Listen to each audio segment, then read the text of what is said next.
แต่พระผู้มีพระภาคเจ้าพระองค์นั้นผู้ตรัสรู้ชอบได้โดยพระองค์เองขอกราบนอบน้อม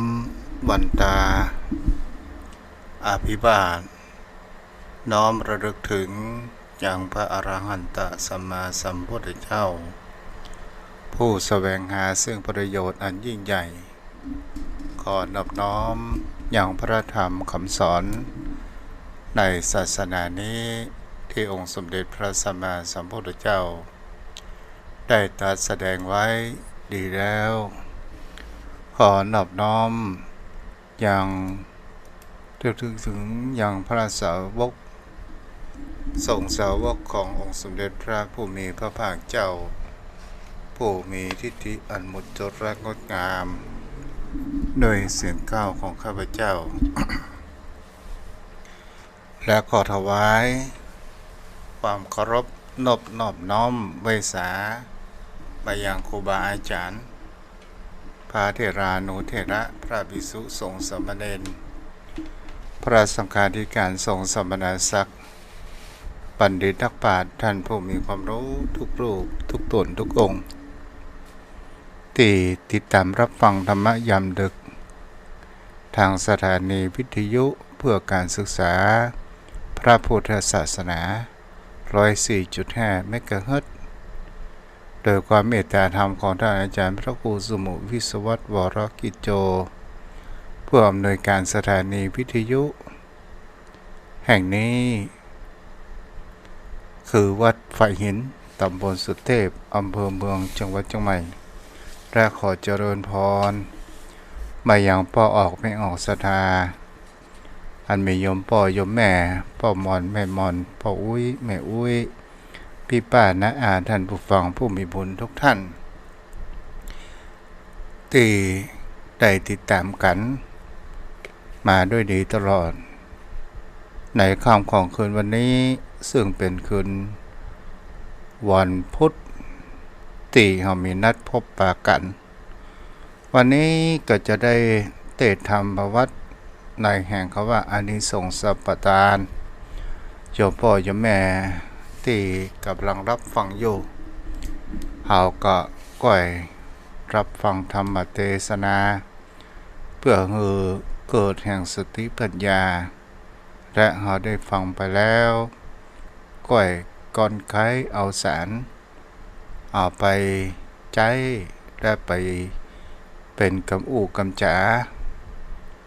บุคคลผู้ยังมารู้ได้รู้เกิดขึ้นเอาละโยมพ่อโยมแม่ท่านผู้ฟังถ้ามีเวลาก็จะตังท้ายรายการเนาะ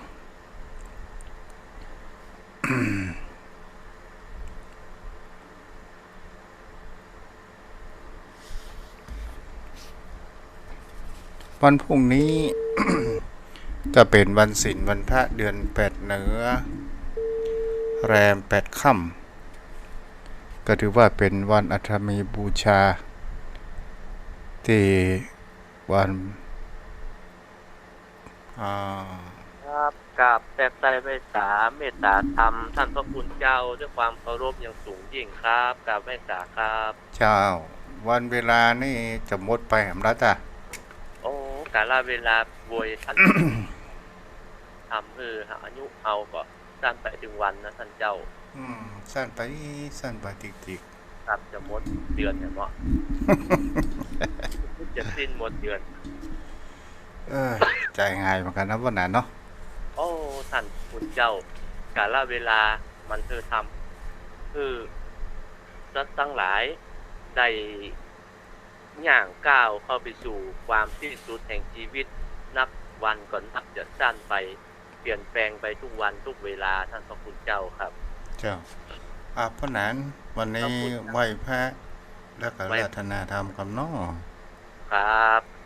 พ่อแม่ศรัทธานักศีลนักบุญผู้มีจิตใจใฝ่ในธรรมหูฟังธรรมะเพื่อจะได้นำไปประพฤติปฏิบัติ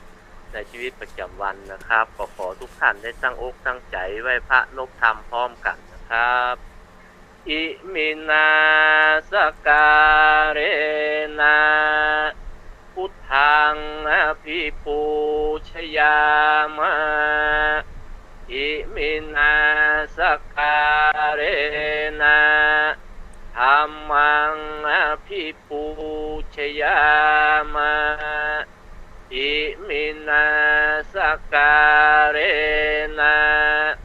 สังฆังอภิปูชยามะอะระหังสัมมาสัมพุทโธภควาพุทธังภควันตังอภิวาเทมิสวาคาโตภควันตาธัมโมธัมมังนัมมัสสามิสุปฏิปันโนภควโตสาวกสังโฆสังฆังนะมามิหันธรรมยังพุทธสาภควโตปุพพาคณมะกรังกโรมาเสนะโมสาภควโตอะระหะโตสัมมาสัมพุทธัสสะนะโมตัสสะภควโตอะระหะโตสัมมาสัมพุทธัสสะนะโมตัสสะภควโตอะระหะโตสัมมาสัมพุทธัสสะลำดับต่อไปก็จะได้อาราธนาธรรมท่านเจ้าจะได้เทศนาธรรมครับนารานารินโทปาเวรุธาเปโตมุนิลาสะธรรมังธรรมมุตตมังธรรมเตสิตังอนุกัมปิมังปัจจังราธนังกาโลมานะโมตัสสะภะคะวะโตอะระหะโตสัมมาสัมพุทธัสสะเอกัสสะเมกิลัสสะมาเยปัญญาติกาภิกขุอันตาปฏิราภิตวาสัมโลลาปันติมโหตนังดุลาโสตุโยนจาปุริสันตั้งหลายกิราดังจักรุมานียังมีในการาบคำถึงพระพุทธเจ้าก็สันติสำราญในปัจเจตวันอารามวันนั้นยังมีพระภิกขุ500 ตน มีมหาอนันตะเป็นประธานก็ใครรู้ยังพระอานิสงส์อันคนและเทวดาทั้งหลายหาก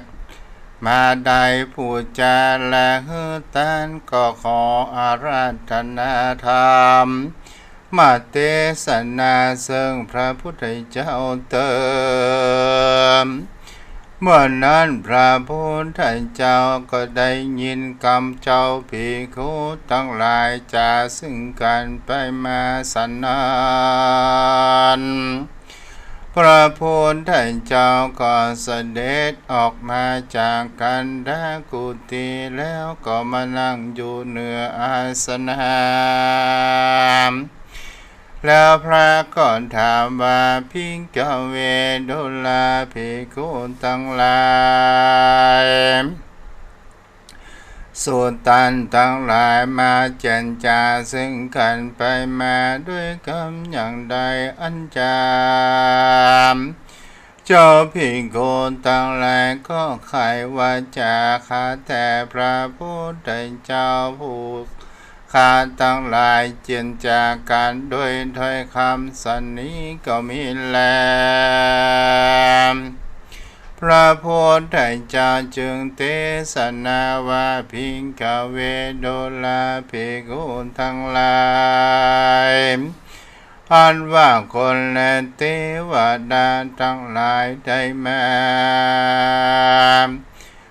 ทานและปูจานั้นก็มีภารานิสงส์ต่างกันแลพระพุทธเจ้ากล่าวตอนนั้นแล้วก็อยู่ปอปากหันแล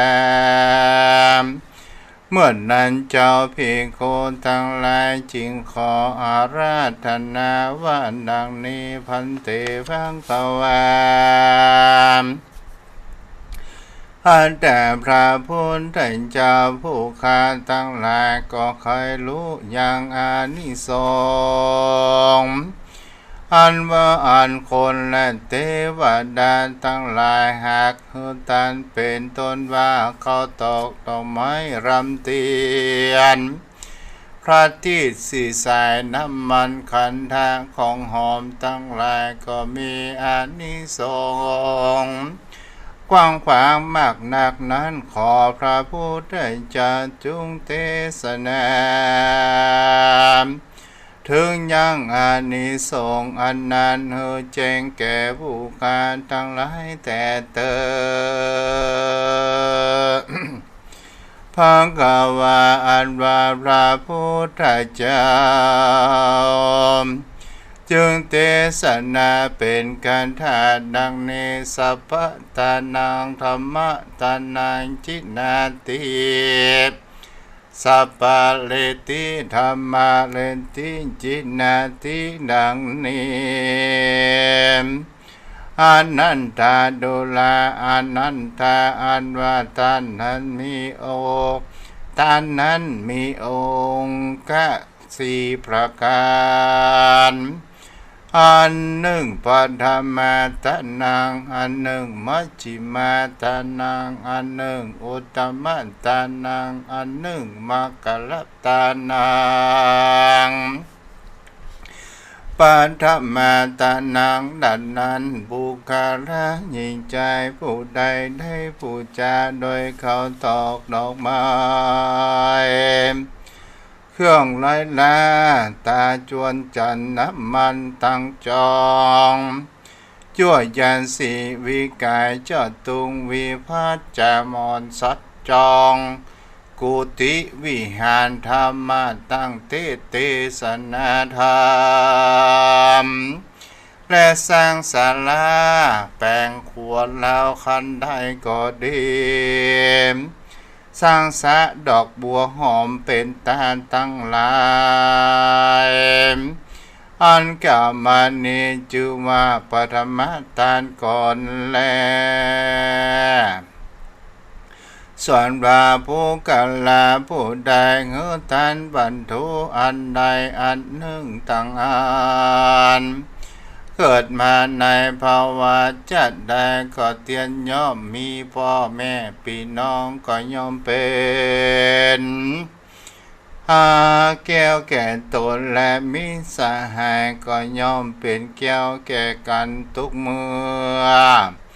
อันหนึ่งเกิดมาในจัดใดก็มีเนื้อตนอันงามมากนักมีข้าวของสัมปันติมากนักมีอายุมันยืนยาวในภาวะชาตินานได้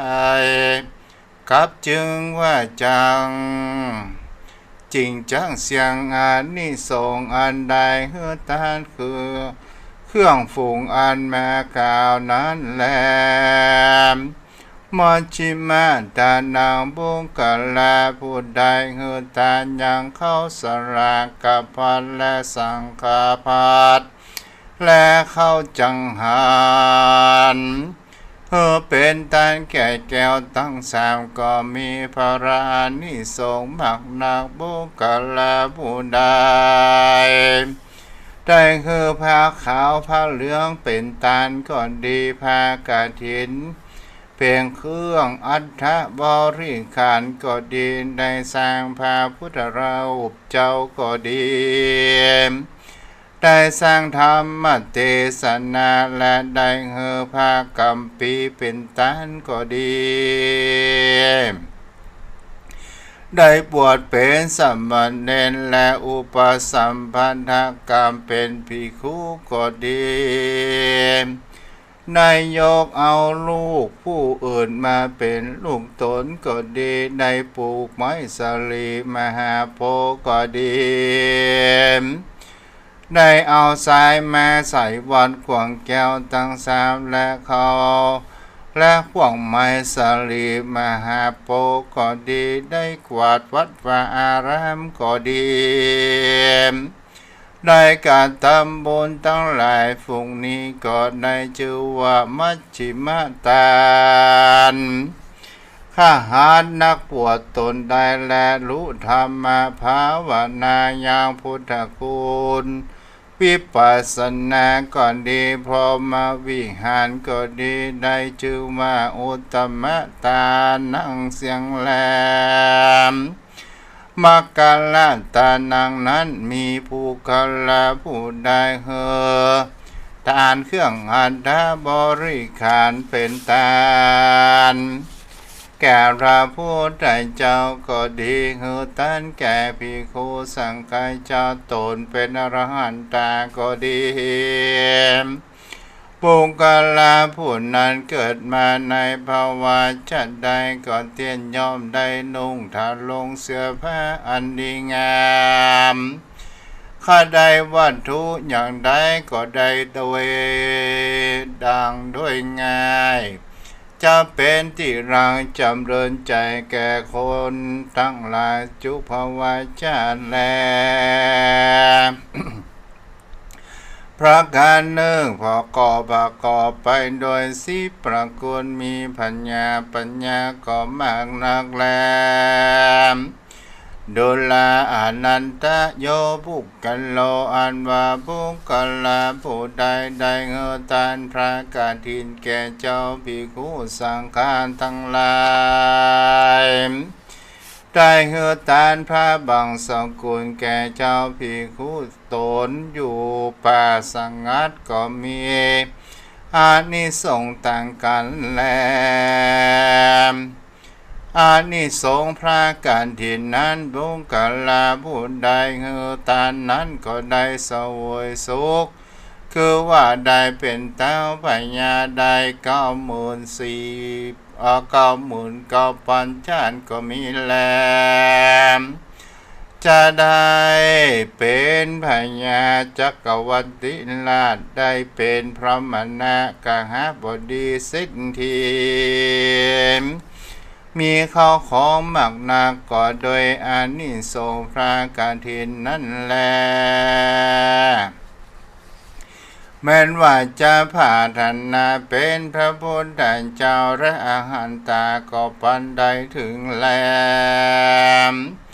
อานิสงส์พระบังสกุลอุปมาดังใจผู้หนึ่งจากว่ายน้ำมหาสมุทรอันกว้างได้10,000 โยชนะก็หาที่จ้างอันปันลอดปันถึงฝั่งกำแนนั่นแล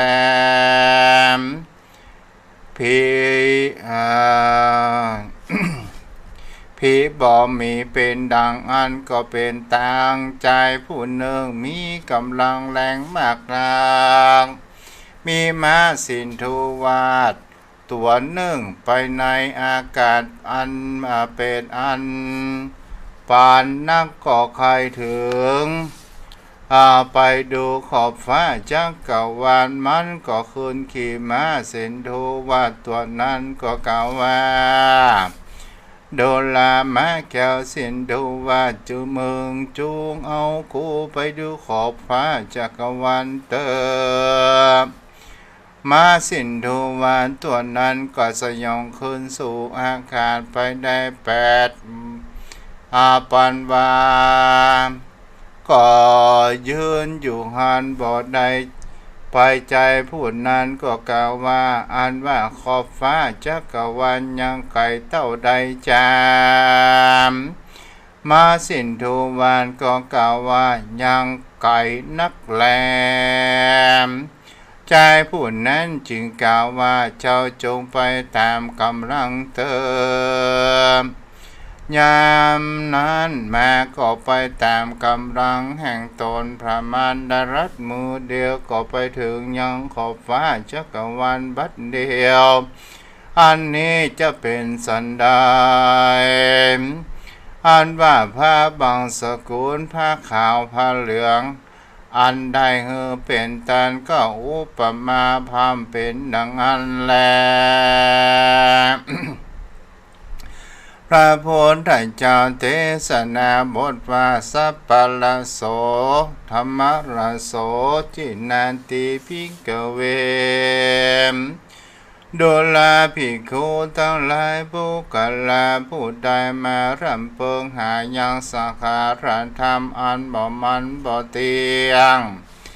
และเข้ามาบวชในศาสนาแห่งพระตถาคต เป็นสมณเณรก็ดีเป็นภิก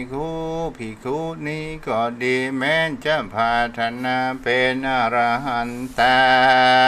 มก็ยังได้ถึงก็โดยอานิสงส์อันใดพาบังสกุลเป็นตาลอุปมาดังใจผู้หนึ่งอันไว้น้ำมหาสมุทรอันหาแล้งบ่ได้แลเสียศีลดังอันจึงได้ชื่อว่านักบวชบ่ได้รักษาศีลตนดีเป็นดังทลายและจำมาลีอันรักษายังปีกและหางแห่งตนบ่หล่นหายเสียดังอันแล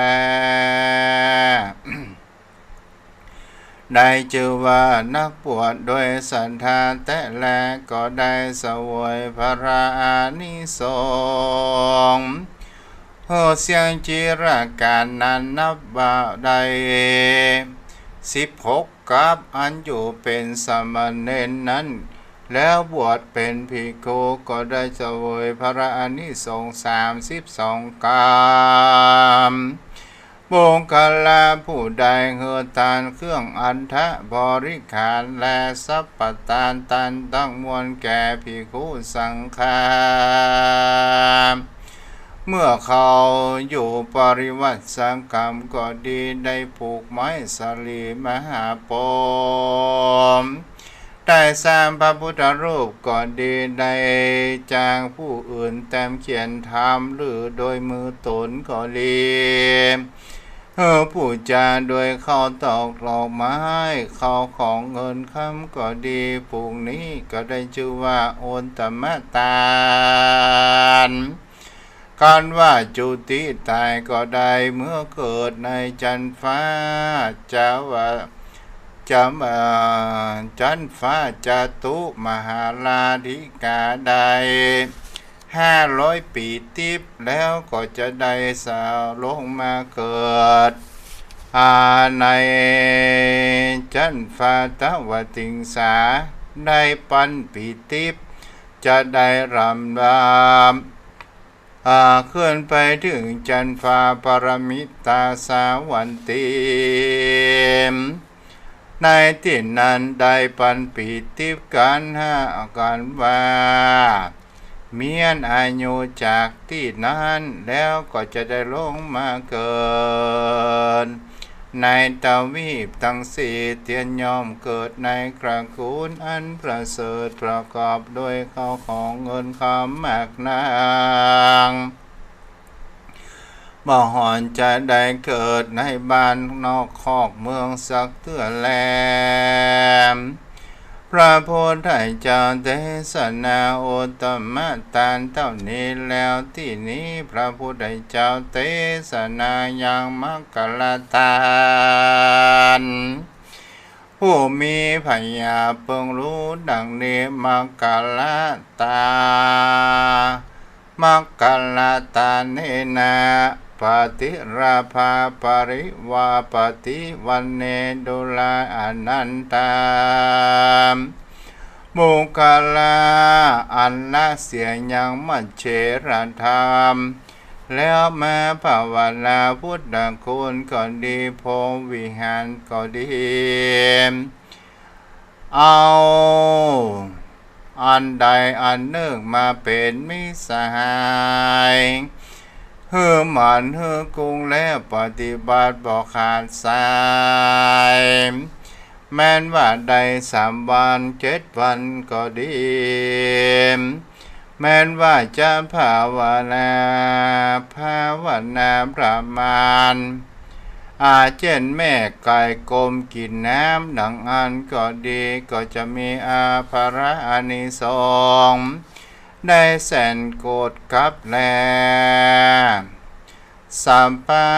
ทานตั้งมวลมีภารนิสงส์มากนางมีข้อของสัมปติก็มากนา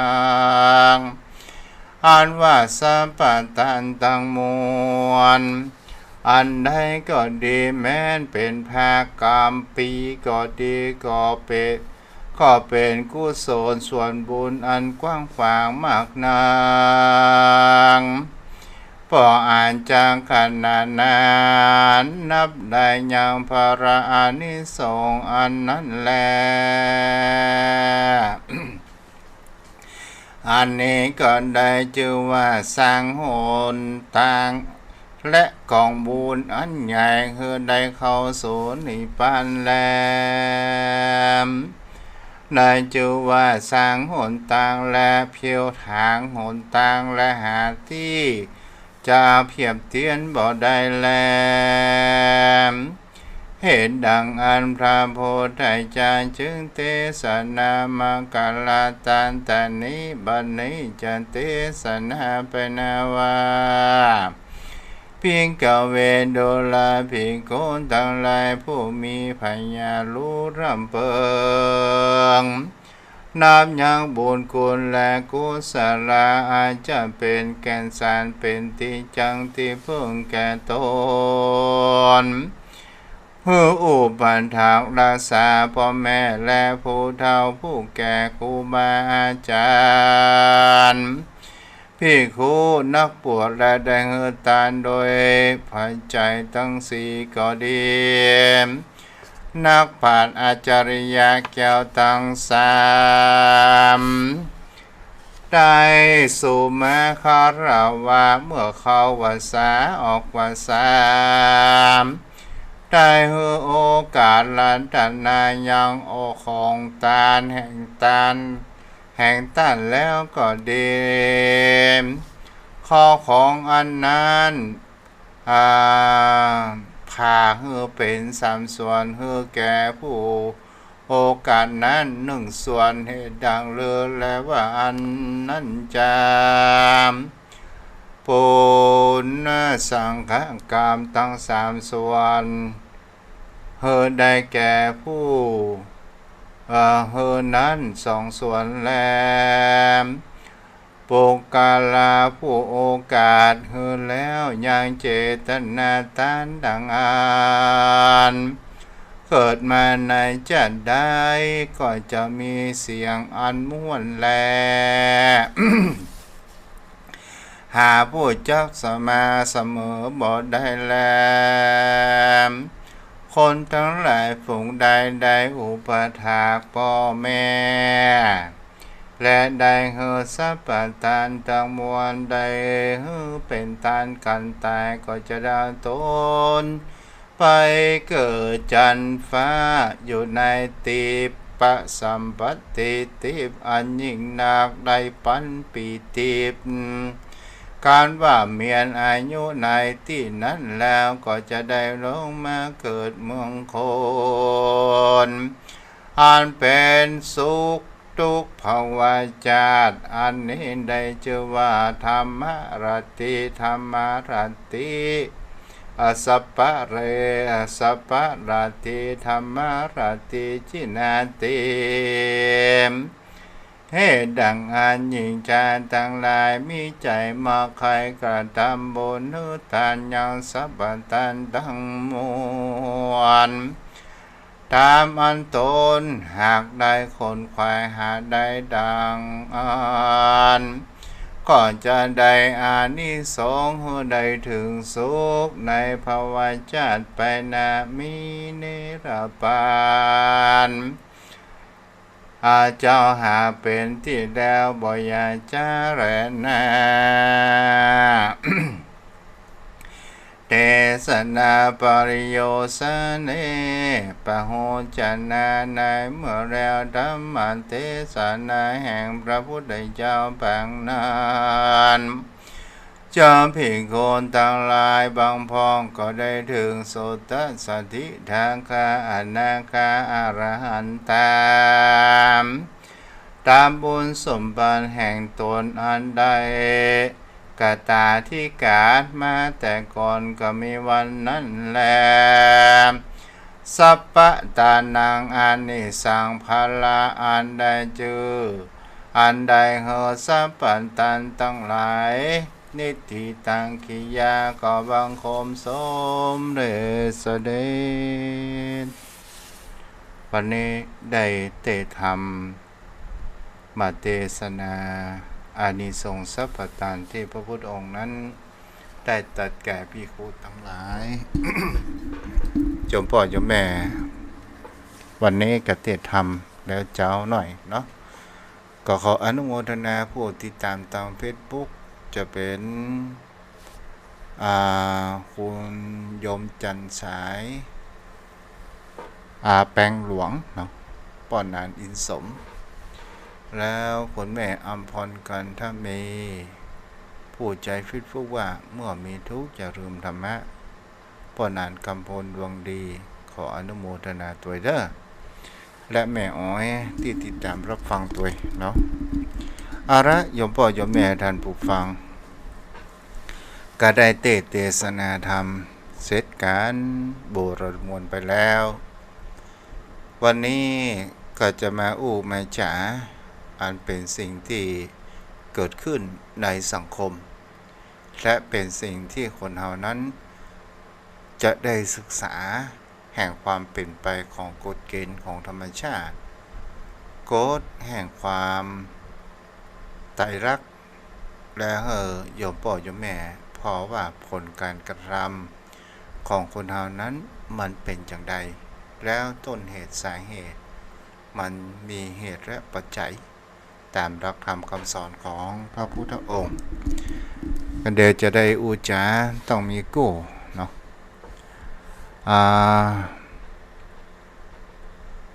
จะได้ได้จากันเนาะ เอาป้อนนั้นครับโทรศัพท์คอมเตอร์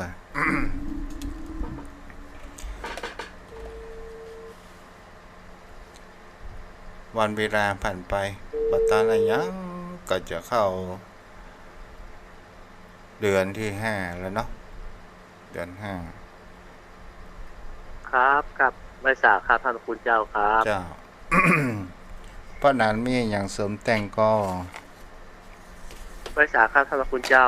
มีอย่างเพิ่มเติมก็ท่านพระคุณเจ้าก็อธิบายได้ชัดเจนจัดนักนะครับท่านเจ้าครับจ้าเนาะครับผมเพราะนั้น ไว้จ้าครับวันนี้ได้พอข่าวในที่มันเกิดทางภาคใต้เนาะไว้จ้าครับที่สุราษฎร์ครับ ที่ลูกฆ่าป่อโดยการที่เอาสายไฟรัดคอและเอาไฟจี้จนป่อตายโอ้ทำบนดีแม่ล่นลบซ่อนหนีเพราะนั้นว่า ทุกสิ่งทุกอย่างเนี่ยบางครั้งบางคราวที่เขากระทำประการเช่นนี้เนี่ยเขาตกอยู่ในใต้อำนาจแห่งกิเลสตีได้ฟังข่าวแล้วว่าพ่อใจคนนี้เนี่ยเป็นลูกคนที่4แล้วเป็นบุคคลที่มีหนี้มีสิน แล้วคำว่าหนี้สินนี่บางแล้วก็เอาพ่อบ้านเฮาของว่าเอาไปเข้าชาปนกิจหรือว่าเอาไปเข้าสมาชิกแต่ว่าป่อนั้นมีอายุยืนงานตายเขาโอ้ง่ายๆเนาะครับไว้สาครับจ้ะแล้วก็เหมือนกับว่าประตูหนีบมือเขาเพราะนั้นว่านี่คืออำนาจแห่งกิเลสก่อนพอเป็นเช่นนั้นจริงๆท่านพระคุณเจ้าคือการติดหนี้ติดสินเนี่ยมันก็เป็นทุกข์อยู่แล้วแต่ว่าหาทางออกที่มันถูกต้องตกอยู่อำนาจของความหลงที่ทำถึงผู้มีอุปการะคุณยังก่อได้ขนาดนี้ท่านพระคุณเจ้าเป็นอนันตริยกรรมแท้ๆนี่ครับก็เป็นสิ่งที่มันก็น่าคิดกันว่าโอ้คำว่าอำนาจในสิ่งที่มันเป็นกิเลสนี่มันสามารถสั่งจิตสั่งใจคนเฮาก็ทำอะไรอย่างก็ได้เนาะไว้สาครับท่านคุณเจ้านี่ก็ขาดสติปัญญาขาดความยั้งคิดโดยที่ว่าบอกกันแต่ถ้ามาชืดเสียก่อนแล้วกระทำลงไปนะครับหักค่าได้โดยอำนาจปัญหาความอยากของตัวเก่ากับค่าถึงผู้มีอุปการะคุณเพื่อจะได้เงินทองอันที่ได้เข้าสมาชิกนั้นจริงๆก็เป็นเรื่องนิดน้อยเท่านั้นแต่ว่าการกระทำนี้ครับเป็นกระทำบาปอันยิ่งใหญ่ไพศาลที่ไม่สามารถจะให้อภัยได้ท่านพระพุทธเจ้าครับจากอำนาจของกิเลสคำว่าอวิชชาเนาะครับไว้สาครับเป็นเช่นนั้นครับหมอว่าอย่างควรทำบ่ควรทำแปลว่าเมื่อปีที่แล้วก็ฆ่าอย่างน้องสาวฆ่าพี่สาวของตัวเองแล้วก็เปิ้นก็บ่สามารถที่จะยับได้สุดท้ายปีนี้ก็มาฆ่าพ่อจะฆ่าถึงพ่อถึงแม่เหมือนกันละแต่แม่นั้นเอาตัวลบซ่อนหนีตานอยู่เนาะแล้วเขาก็ออกตัวเสาะหามกรรม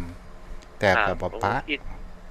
โอ้ตกอยู่อำนาจของความหลงอันนี้อวิชชาครอบงำอย่างมืดมิดบ่มีคุณธรรมบ่ฮู้บ่มีศีลบ่มีธรรมบ่ฮู้จักบาปจักบุญอย่างซากอย่างกระทำได้เช่นนี้ท่านเจ้าอันนี้ก็เป็นเฮาจะได้ว่าทุกสิ่งทุกอย่างมีเหตุและปัจจัยเกิดขึ้นเหตุเหล่านี้เขาก็คงไปยืมกู้หนี้ยืมสินแล้วก็คงจะใช้หนี้บ่ได้เนาะครับเป็นเช่นนั้นครับ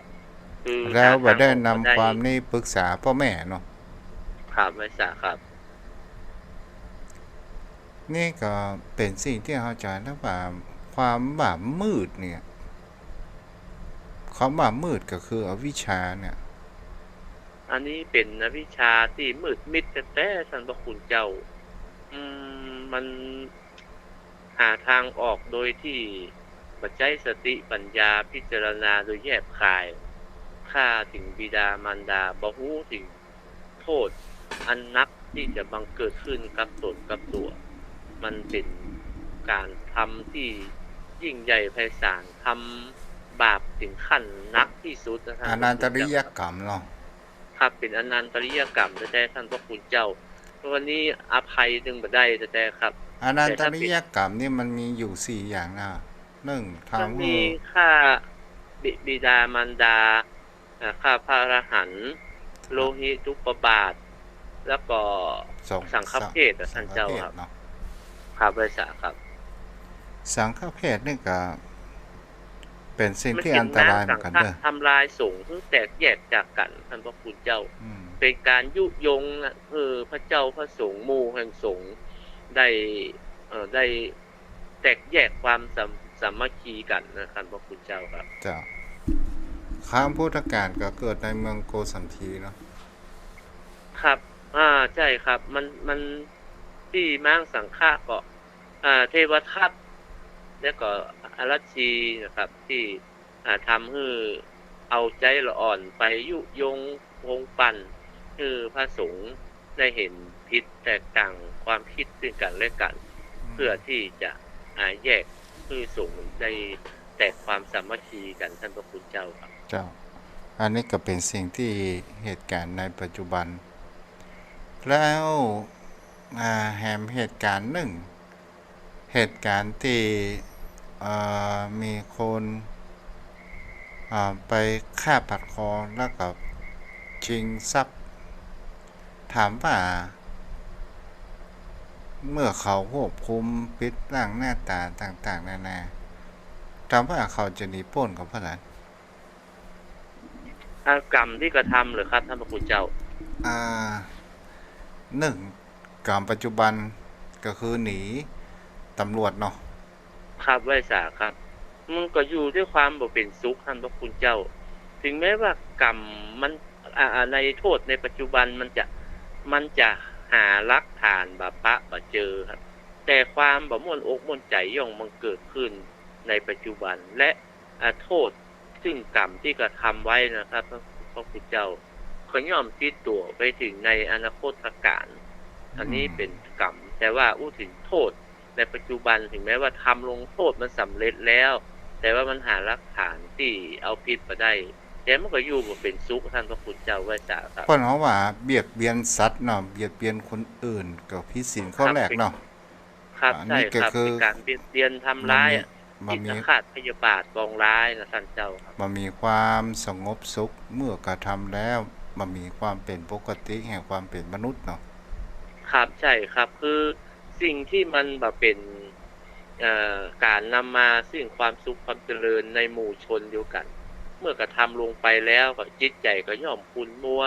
อยู่ก็บ่เป็นสุขกระวนกระวายกลัวโทษที่จะมาบังเกิดกับตนกลัวเพิ่นฮู้และเพิ่นจะยับจะจับเนี่ยมันก็ตกสรุปแล้วก็คืออยู่บ่เป็นสุขนะท่านพระคุณเจ้าไว้ซะครับเจ้าอันนี้ก็เป็นสิ่งที่กระจายได้ที่มันเกิดขึ้นแหมข่าวหนึ่งเพราะนั้นไว้ซะครับข่าวโลกของซึมเศร้าเนี่ยก็จะเล่าเรื่องนี้เพราะนั้นตลอดจนถึงโยมพ่อโยมแม่ได้รับฟังกันเขาจำกันได้เนาะที่ลูกหมอชื่อน้องไอเมื่อประมาณสักปี62ค่ะไว้ซะครับที่เป็นข่าวที่ว่ามีป่อเป็นหมอแล้วก็ไปช่วยเหลือคนไข้แล้วคนไข้นั้นได้ก็โดยการที่ว่าคนไข้นั้นมีเชื้อโรคที่ร้ายแรงพอสมควรแล้วก็หมอนี้ก็บ่สบายตายไปก่อนแล้วเหตุการณ์สิ่งเหล่านี้ที่มันเกิดขึ้นก็คือว่าปู่ก็ตายแม่ก็ตายพ่อก็ตายละอ่อนนี้อยู่กับยายแต่ละอ่อนนี้เมื่อเป็นละอ่อนน้อยๆนั้นก็มีอาการจักเกร็งต่างๆพอหายเกร็งแล้วกลายเป็นโรคซึมเศร้าอย่างแล้วจะฆ่าตัวเองตายไปโดดน้ำครั้งแรกนั้นคนช่วยเหลือได้แต่ครั้งที่สองสุดท้ายนี่ช่วยเหลือมาได้ก็หมายถึงว่าบางสิ่งบางอย่างคนเราให้ความว้าเหวปั้นก็มีเหมือนกันแล้วพนันเนาะมีครับท่านพระคุณเจ้าเมื่อขาดความอบอุ่นท่านเจ้าขาดที่พึ่งทางใจบ่ได้รับความสุขทางอกทางใจนะครับก็เกิดความเฮาเพราะว่าโรคซึมเศร้านี่บางคราวมันมาการจมปักอยู่ในความทุกข์ก่อนพนันเป็นทุกข์อย่างยิ่งท่านพระคุณเจ้าการโศกเศร้าที่ว่ามาหาทางออกมาได้ท่านพระคุณเจ้าครับมันเป็นทุกข์และสามารถที่จะคิดอย่างท่านเจ้าว่าจะคิดทำร้ายตัวเก่าคิดทำร้ายคนอื่นได้ครับท่านคุณเจ้าไว้ซะครับตลอดจนถึงการโทษตัวเองเนาะเพิ่นเฮาว่าตกอยู่ในบองบนแห่งความทุกข์เนาะไม่ยอมออกจากขี้เปื้อขี้ตมเนาะครับใช่ครับมันบ่สามารถที่จะยกตนขึ้นได้ครับท่านพระคุณเจ้าเพราะอาจจะขาดคนกัลยาณมิตรหรือผู้ที่อยู่รอบข้างตัวที่ช่วยเหลือครับยายเขานี่ก็เป็นคนวาดคนวาแล้วบ่ล่ะ อ๋อ88เหมือนกันนะครับพระอาจารย์ครับเจ้าอืครับขาดพ่อขาดแม่อยู่กับยายเลี้ยงดูแต่ว่าเป็นคนซึมเศร้าที่ก็คือเหมือนเขาบ่ว่ามีคนอื่เกิดนให้กำลังแม้กับใจเนาะหมาหน้าแม่เนาะคงจะเขาเอาไปคิดเป็นเช่นนั้นอืมนะท่านเจ้าว่าพ่อแม่ก็บ่มีปู่ย่าหยังก็เสียสูญไปอะครับก็จ้ะอาจจะไปเปรียบเทียบกับคนอื่นว่าคนอื่นเพิ่นมีครบพร้อมด้วยตัวเองต้องมาประสบอย่างอี้คือขาดกำลังใจแล้วก็คิดหนักไปนะท่านเจ้าครับเพราะเราว่ามันเหมือนกับว่าเราก็บ่ฮู้ในสิ่งที่เราก็เก็บเอามาเป็นคติธรรมว่าการที่จมปักอยู่ในแห่งความทุกข์ความทุกข์นี้บางครั้งบางคราวทุกข์กายนี่บ่เท่าใดนะทุกข์ใจนี่ก็เนาะพไม่ระดาเนาะจ๋าครับคือทุกกายนี่มันถ้ามันพักมันผ่อนหายอิดหายเหนื่อยร่างกายสมบูรณ์ขึ้นมามันก็หายได้ท่านเจ้าแต่ก็ว่าทุกข์ใจนะครับคุณเจ้าถ้ามันบ่มีสิ่งที่ประเล้าประโลมบ่มีคุณบ่มีธรรมะในจิตในใจแล้วนะครับมันแก้ปัญหาบ่ได้ท่านพระคุณเจ้ามันยิ่งจมปักนักกว่าเก่าท่านเจ้าอย่างกับหมู่วัยรุ่นเขาอกหักนี่ก็ดีเนาะ คเป็นรับเป็นสิ่งที่เช่นนั้นครับ อาจารย์ได้ว่าเขามีความเสียใจมีความเหมือนกับว่าขาดเธอแล้วฉันจะตายอ่ะนั่นก็มันคงจะมืดแปดด้านท่านพระคุณเจ้ามันคงบ่ได้สติสัมปชัญญะเกิดขึ้นนะท่านครับพระคุณเจ้าคือไปยึดมั่นถือมั่นในสิ่งนั้นเกินไปแล้วก็ตัวก็คงจะปัญญาพิจารณาด้วยเหตุด้วยผลอาจจะน้อยประสบการณ์คงจะน้อยครับดังนั้นมันต้องอยู่โดยอยู่ใกล้บัณฑิตนักปราชญ์ท่านผู้รู้นะครับมันจะได้กำลังใจ และก็จะได้ประสบการณ์ชีวิตของเปิ้นเอาเป็นแนวทางในการดำเนินชีวิตจะทำให้เอาแก้ไขปัญหาได้ท่านเจ้าครับเจ้าโอ้ถึงว่าประพฤติปฏิบัติธรรมการฝึกจิตใจของคนเราให้อย่างมีสติมีคุณค่า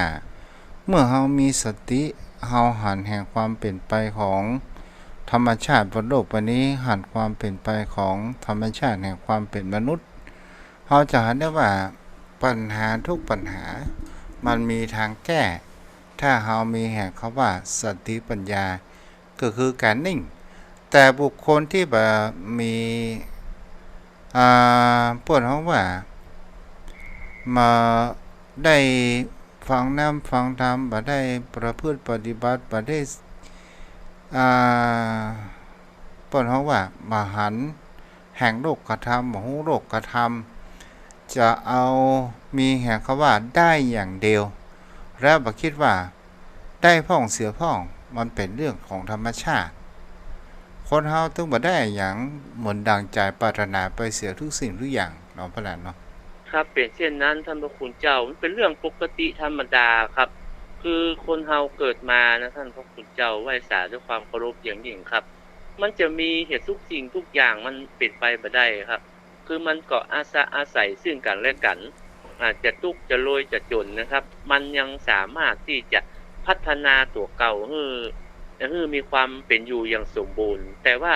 ความสุขเนี่ยท่านพระคุณเจ้าที่มันความทุกข์ความทุกข์ที่มันเกิดขึ้นเนี่ยท่านพระคุณเจ้ามันไม่ต้องมีทางแก้โดยเฉพาะอย่างยิ่งความทุกข์ทุกสิ่งทุกอย่างมันมีต้นเหตุของมันถ้าเรามีธรรมะเอาหูเท่าหูทันนะเราสามารถแก้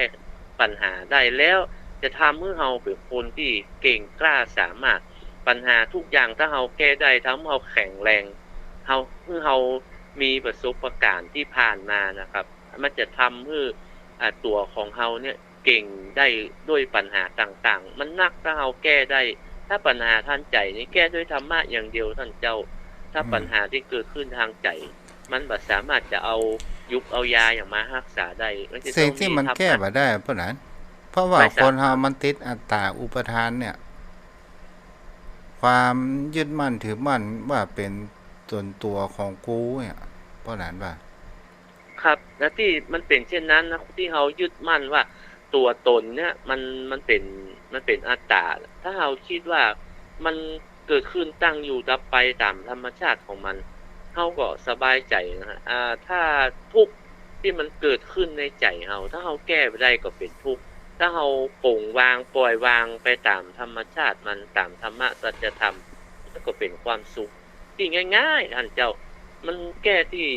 เหตุที่ผลมันอยู่ที่ใจเอาทั้งนั้นท่านไพศาลครับอยากกับคนว่าบัดตกตาภัยถึงมาโหบัดตกเหมือนอีแม่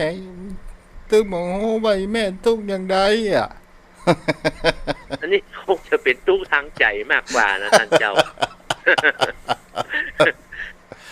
ก็ก็คือไปยึดติดนะไว้สาครับท่านพระคุณเจ้าเรายึดติดในสิ่งนั้นเราก็เป็นทุกข์แต่แม้แต่ความฮักความภาค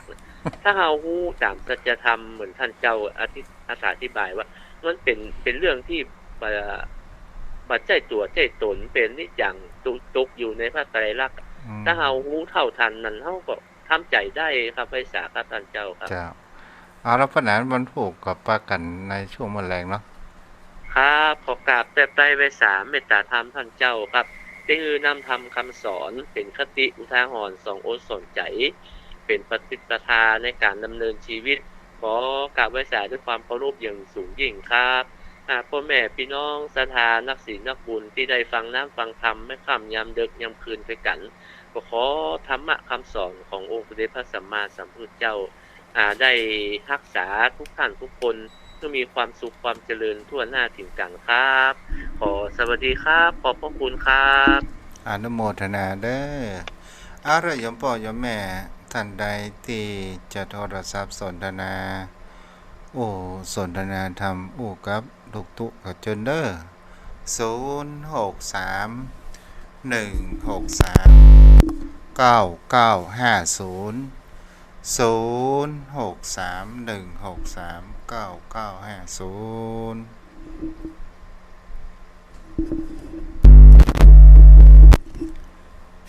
เรียกกันเด้อไม่บักคดี0631639950เจริญพรพี่น้องกำแพงหินแผ่นนวลไว้เจ้าฟังเด้อลูกวันศุกร์มาเดียวนี้กำลังมาเปิดฟังอยู่จ้าธรรมะวันนี้ก็ดีเหมือนกันเด้อจ้าบุญรักษาได้ไหมเด้อจ้าใครจะโทรเข้ามาได้เด้อเจ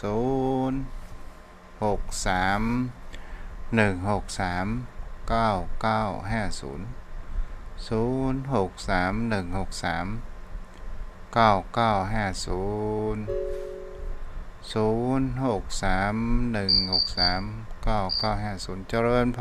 รมาจะการเจ้ามาหูไม่พรกะเจ้าฮอนก่อวันนี้ฮ้อนจริงวันน่ะเป็นเจ้าจ้าผลรักษาได้ไหมเด้อเจ้าโทรเข้ามาได้เด้อ0631639950คนสัก5 วิ 6 วิเขาว่ากันไปเนาะวันพุธเมื่อไรกลับมารับฟังกันใหม่เด้อ0631639950ของไผเนาะ0631639950ถ้ามามีภัยแล้วก็จะวาดฟังลงแล้วเด้อมาแล้วเฮ้ยเจริญพรตังโทรศัพท์ตังโทรศัพท์น้ำมันจะกัดเจ้าวันนี้มันจะแรงออกแตกเนอะเจ้าแม่คนเด็กสมวนดีเนี่ยก็ยังกินจะไปว่าวันพุธจ้าดีละจ้าบนรักษาได้แม่เด้อ ท่านก็รักษาตัวเอาดีเด้อ เจ้าผู้รักษา เกิดไปได้เปิดเนี่ยเกิดเนี่ยมันไม่ดีนะเจ้า เจ้า เอาละโยมปู่โยมแม่ใครจะโทรมาแหมพอมีเวลาสัก2-3 วิพอได้อยู่เนาะ0631639950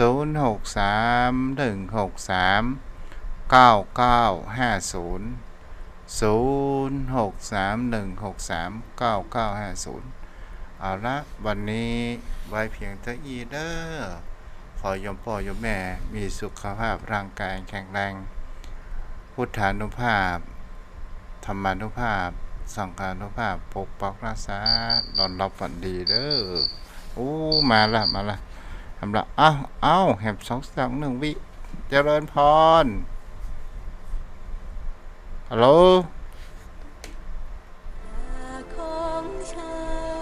บุญรักษาจ้ะ